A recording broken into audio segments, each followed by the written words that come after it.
for our opening review, I'm going to turn to Brian. Well, let me start off by saying that I really enjoyed the acting in this movie. I think most of the people did a very good job. The people who worked at the animal shelter, the primate preserve, they were kind of... You mean Draco Malfoy? Draco Malfoy. Oh, is that who that was? You wouldn't know. Yes. I was looking at that kid, I'm like, I've seen him do things. I just don't know who you are. For the rest of us, it was very clear who that. And he was channeling Draco Malfoy. Yeah. Oh, okay, thank you. But yeah, the people who worked there, I mean... Tom Felton. Yes. I could have left them away, but I felt that the acting was very good. I liked Andy Serkis as Caesar. I liked James Franco. His emotions when he lost Caesar to the primate shelter and he lost his father, and a few days later, or however much time it actually was, he felt so torn. And if there was a weak link to this film, it was Franco. Really? He was his very acting flat at the beginning. was atrocious. Yeah. What? Like, I don't know what I think 127 Hours was an aberration. I think he's a terrible actor. Dude, 127 Hours came out, and I'm pretty sure, if I have time, I'll find it and cut it in. You were like, James Franco is now my favorite actor. I agree. He's amazing. I did. Yeah. But then I've seen things since, and I think it was an aberration. I think he's overloaded himself. I think he's overloaded himself. That could be. He's studying at college. He's teaching at college. He's acting. I think he's doing way too much stuff to. I think that's affecting her performances. I didn't think he was atrocious overall, but the beginning was very flat. Like, at the very beginning, I was like, oh man, he's not doing a very good job here. Like, this is very flat, his character's very two-dimensional, and then as we got into the film further, he got better, I never believed him as a scientist. He just, like, dude, you're a stoner, give it up. That's why they never showed him doing science. He typed on his computer? He was talking to his computer the entire time. I don't think you ever saw him touch a keyboard. But there were parts of the movie that I just felt were totally not believable. Where did these apes that have no knowledge of tactics at all learn how to flank Smart juice. Yes, smart stuff. Yeah. It doesn't matter. They're watching TV. Mm-hmm. They probably weren't watching that. Well, you don't know what's on in the middle of the night. They become very smart very quickly. This for me, this was my main concern with the film when I was watching the trailer. Is I was thinking to myself, oh my goodness, a bunch of apes can't take down a SWAT team. That's ridiculous. They would shoot them and they would all die. But honestly, watching this film, that was like pushed aside. And I know that it's unrealistic, but they gave me that believable impossibility. Mm-hmm. I saw Caesar stand up on the car and see where they were and tell them, all right, you go down here, you do that. And I thought to myself, all right, they probably wouldn't learn that quickly, but I see how it could happen. Yeah. All right, fine. I believed it.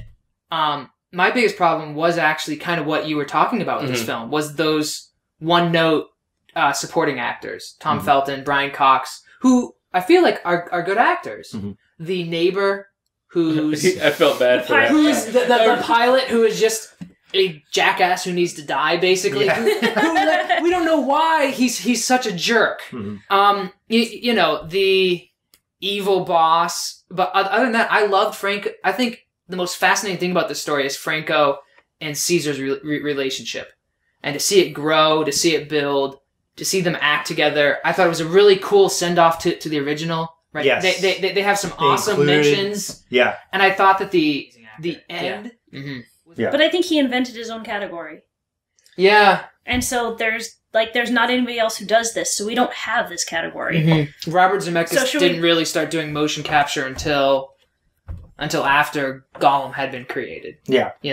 Yeah. And nobody else has done anything like this, where you have one character who's motion captured amongst, actual actors around actual actors. Right. But you know what I mean? No, I do know real life actors around them. And being able, there must be a lot on his shoulders as an actor sitting there trying to imitate an ape and make, James Franco and Frida Pinto believe that that's what he is. I mean, there's a lot riding on him. Yeah. Mm-hmm. Yeah. Do you guys think that he deserves professional recognition? And like, why, should we make a new Academy Award category? Or do you think he just deserves the best? Why do we need to make a new award? Yeah. Why couldn't Gollum have won Best Supporting Actor? Or Andy Serkis as Gollum won Best Supporting Actor? Yeah. Mm-hmm. Well, why couldn't he? Why do you think they don't give it to him? Why? What could be their logic for saying no? I feel that the Academy is just set in too of an old thinking that they don't enjoy the technology so much, so they kind of stray away from. I think, which I don't agree with it, but I'm going to play devil's advocate here. I think there's an argument to be made that in that situation, a lot of the acting is done by the CGI. Right, it's a hard lot to of the separate facial the two. expressions are done by the CGI. If the actor doesn't quite nail it, programmers can fix it. Yeah, fix it in post. So they do that with real people too. Right. Yeah. That's the other. But I think that's no different that's from the editing argument, or though. voiceovers. Yeah. But I think that's the argument. Like, how much of this is CG? And how much of it is the actor? And how do we separate those? Like, do you have to say, well, we nominate this for CG and Best Supporting Actor at the same time? Like, how do you separate that out enough to say, okay, well, this was the actor? Yeah. Unless you're there on the set and see it happen. Rise of the Planet of the Apes or the original Dawn of the Dead? The original Dawn of the Dead. Easy. Yeah. Both movies have their flaws, but Dawn of the Dead's better. Dawn of the Dead just has more to it. Dawn of the Dead is such a commentary on American consumerism. Oh, yeah. And it was the first one to be like, this is bad.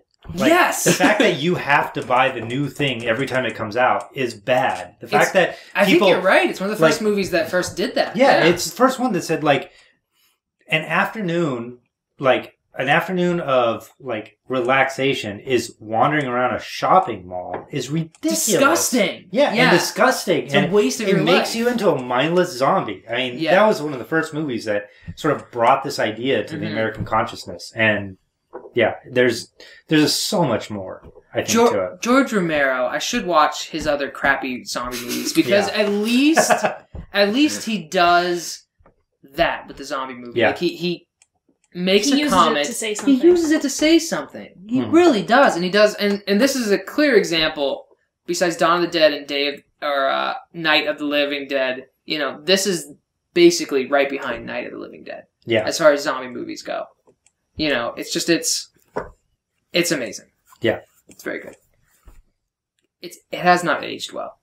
As far as special effects go. I love the zombies, just basically people in blue makeup. No, I mean it looks cool, but when you watch it, didn't have computers. No, it's exactly. It's not, but at the same time, they didn't try very hard. Yeah, it just doesn't look as good, and you notice it. You notice the makeup. You notice, and unfortunately, because of it's like when you watch an old James Bond film or a black and white movie, and you see the fight scenes, and they're like clearly choreographed. Like, hit me now, yeah. I mean, our expectations are higher. There's nothing we can do about that as viewers, and it's not a Bourne fight scene where you feel like someone died. 2001.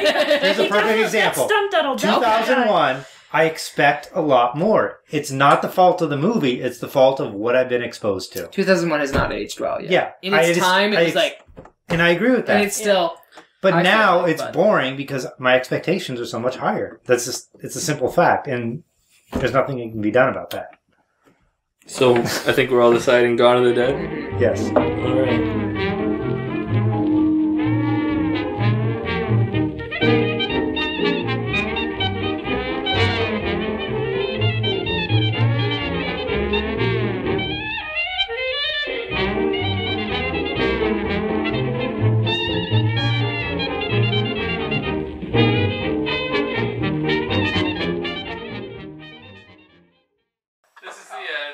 Still go get the power on. Steve will come back and tell you what we're watching next week. Yeah. We did that already. Yes. We did at the beginning. What did your family turn on a toaster? I still have to tell them that. So Nate, my parents have solar panels on their roof. Oh, yeah? So now if it's cloudy, we're not allowed to use the toaster. Actually, we're not allowed to toast because it's cloudy. Yeah. We're always like, oh, it's sunny today, we can have toast!